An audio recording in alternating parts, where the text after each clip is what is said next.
Gentlemen, joining me on the line is Aussie Jack Jenkins. Mate, welcome. Thank you very much for having me. Now, I am very excited to see you finally get to step foot in the UFC because I've been watching you for a very long time.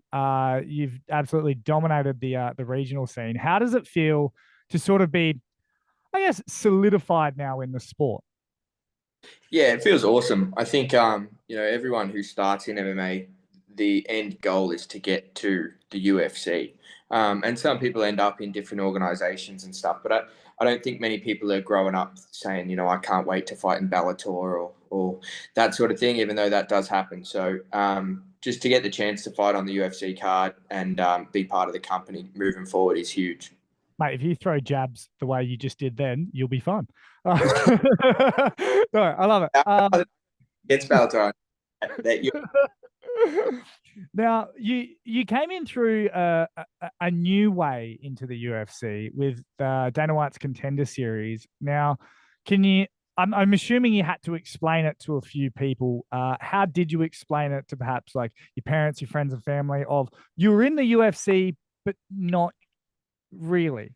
Yeah, nah. The way I explained it was that if you go to the army and you go to basic training, they shave everyone's head and they give everyone like the same shitty clothes that aren't branded, and you don't have a rank or anything yet. It's almost like you're a maggot, like you're not actually in the army yet. That was the Contender Series vibe. In saying that, they treated us pretty well, but the vibe was like, no, no, no, you're not in the UFC yet. This isn't the UFC. This is basic training. This is your chance to get in the UFC. And in doing that, they kind of make it like a bit of a pressure cooker. Like they put you in the apex. There's no crowd, all that sort of stuff. So they make it a pressure cooker and see who's going to stand up and who's going to perform in it. Did you notice that when you walked in, they were like, "Get in there, maggot," and then when you came out, they were like, "Oh, Mr. Jenkins, so nice you got a contract." Yeah, no, like it was more like, oh, you're not allowed to use the Performance Institute.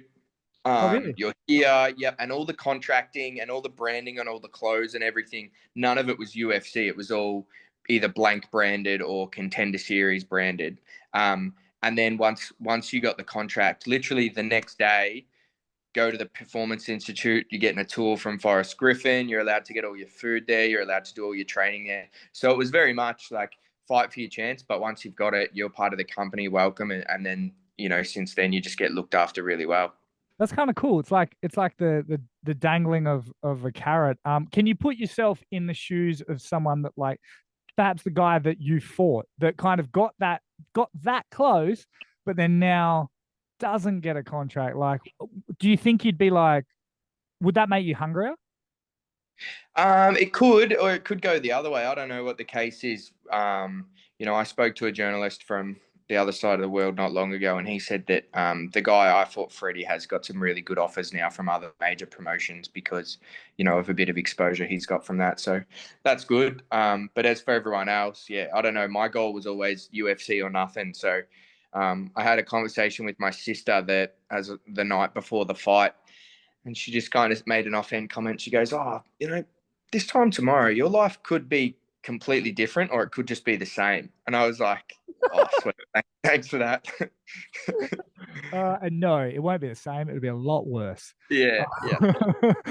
But I mean, now that you bring that up, how much has your life changed? Like some things have changed, like fairly drastically. Planning for the future is now like really different. You're planning like for UFC fights and new UFC events going overseas and stuff. Whereas before that, it was always, I've got to get this fight so I can give myself a chance to get onto contenders or be a backup for a fighter if somebody gets injured on a UFC show. Whereas now that I'm in, I have a little bit more control over, I can fight in these months, I can get this many fights and that sort of thing. And yeah, just little things like having a little bit less financial stress. I don't have to work as much anymore and that sort of thing, which is good.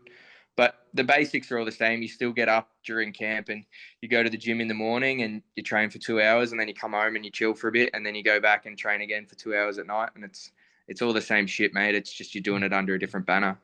Do you feel like you've got not obviously not a target in the gym on your back, but like people go, okay, this guy's now a UFC fighter. That means I am if I can beat him. Like, do you feel that? No, not really, because I've had the same training partners for probably the last 4 or 5 years, obviously with different people floating in and out. And the only people that kind of would do that are the guys who are really new. And we have our sparring split. We have like pro team sparring and then the amateur team sparring. So I don't spar much with the amateur guys. It's more so other guys who I've been training with for years. So we're just doing the same shit that we've done. And I get my licks from them, and they get their licks from me every now and then. So again, it's more of the same.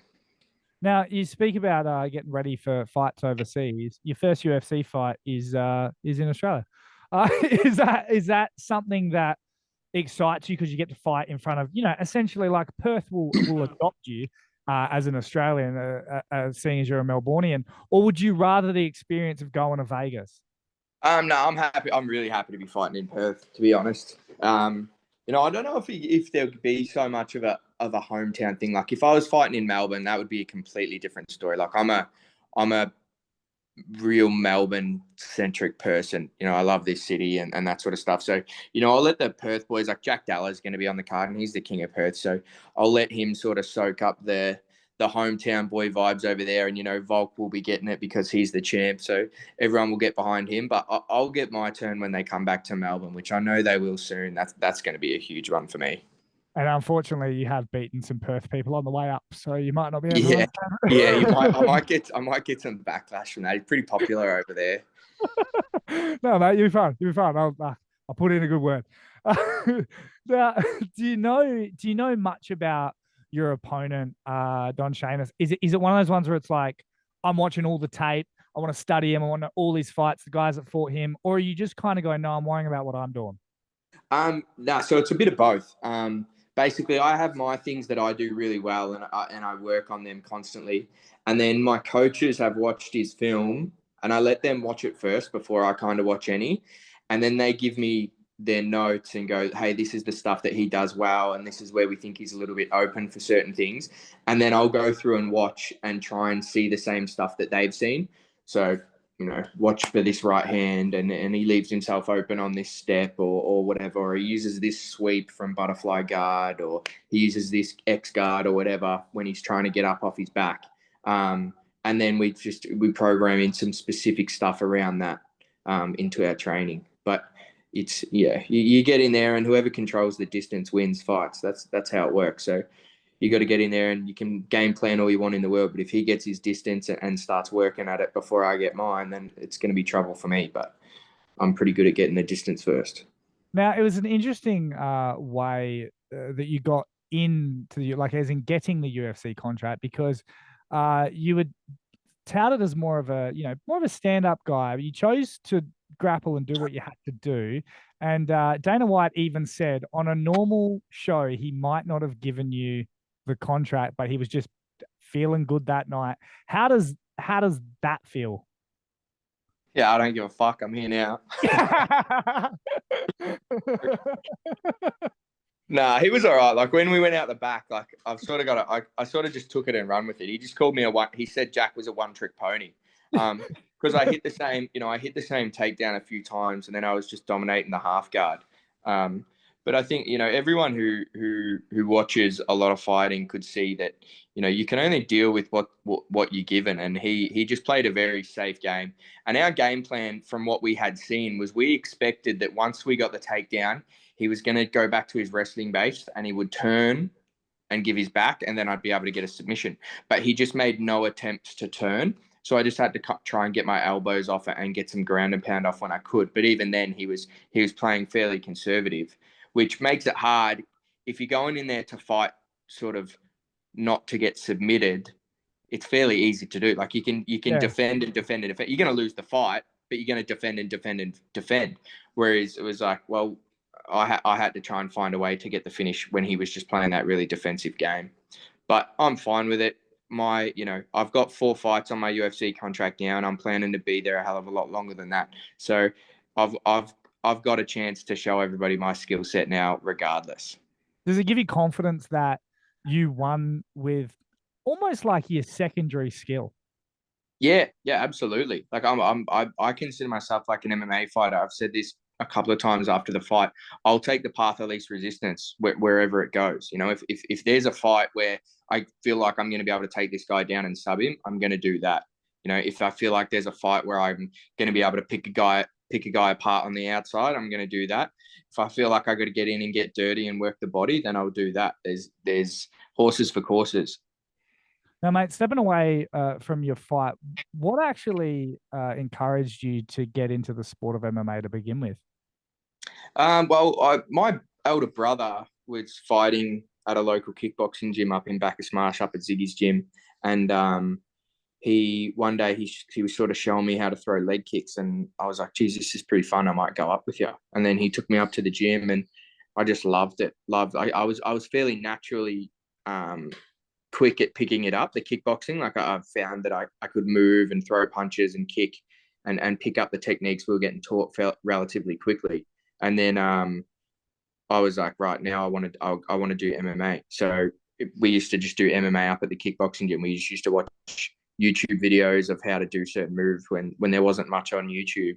And then you know, that was how I got started in MMA, and eventually found a jiu-jitsu coach, and then just been at it since then. Now, mate, where does the nickname come from? This has Jack. been one of the most confusing things for me of all time, and I don't know why. Yeah, yeah. So Far Jack, obviously Far Lap, the I great was racehorse. thinking. Yeah, yeah, the great racehorse. And Far Lap, famous for having a big heart and not giving up. And that was kind of one of my coaches kind of bestowed that upon me one day when I was rolling with a heap of guys who were a fair bit older and a fair bit more experienced than me, and I just sort of wouldn't quit. Just sort of a dogged attitude. Do you are you one of those guys that subscribes to nicknames, or are you like, don't call me that? Nah, no, I'm around it. I'm up for whatever. People can call me whatever they want as long as they're talking about me. No, mate. Like you said, you're going to stick around the UFC for a very long time, and after seeing you fight, I can't imagine you won't be here for a very long time. Who's your dream fight?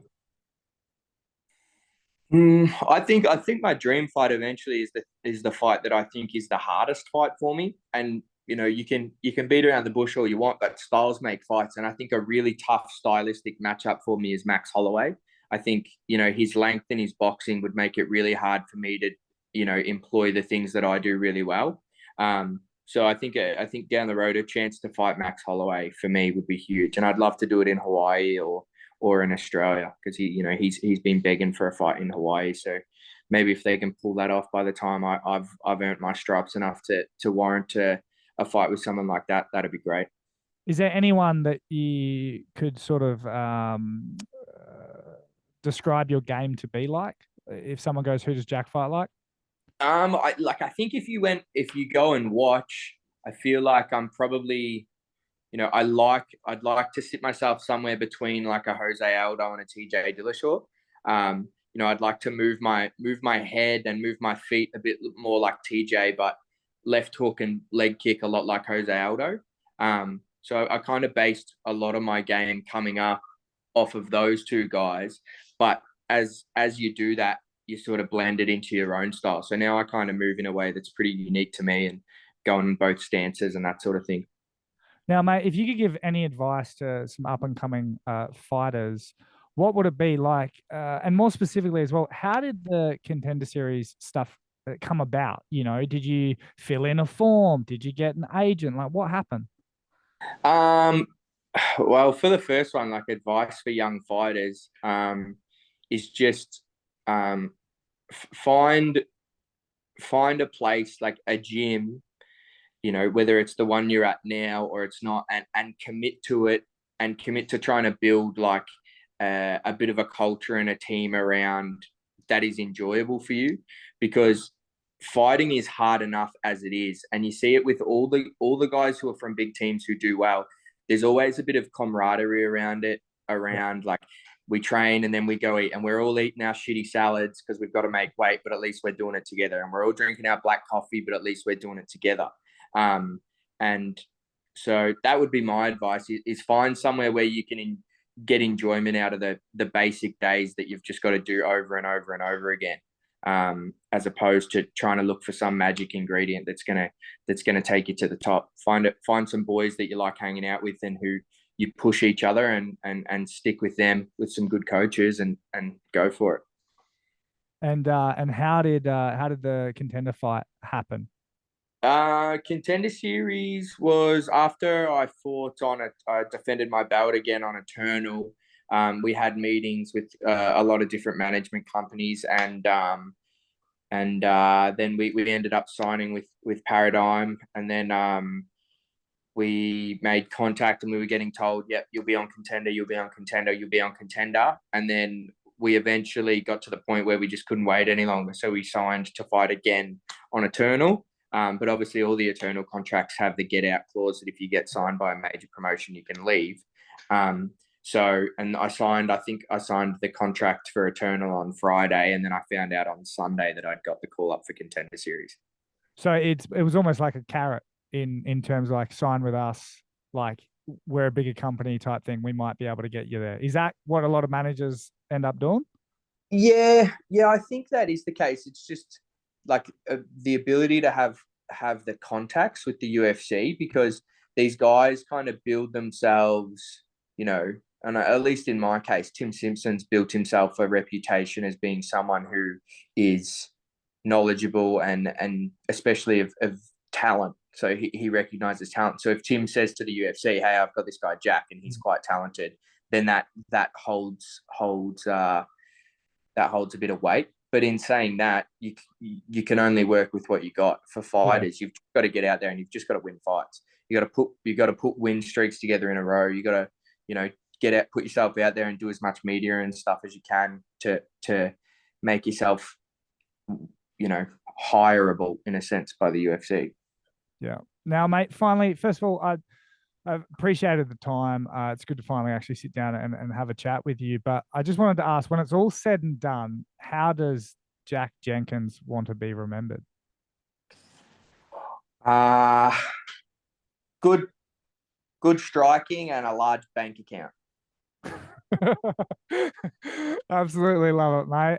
Well, I would wish you luck, but you really don't need it. It's been an honor to watch you up until this moment, and I can't wait to see you shine on the big stage, mate. Thanks heaps. Thanks very much for having me, mate. As well.